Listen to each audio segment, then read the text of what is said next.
Now let us see the rules for ray diagrams of spherical lens. Spherical lens draw చేయడానికి rules ఏంటో చూద్దాం. 1.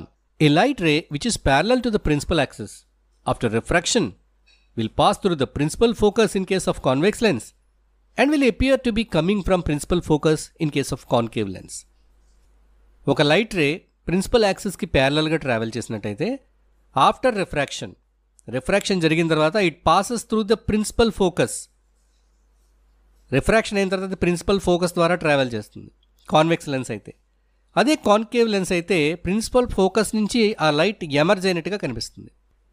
Next, a light ray passing through the convex lens are directed towards the focus in concave lens will emerge parallel to principal axis.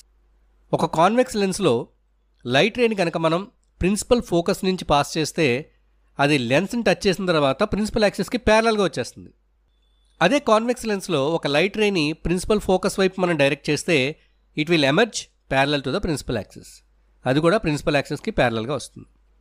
Next, ray directed to the optical centre will emerge out undeviated in case of both convex and concave lenses.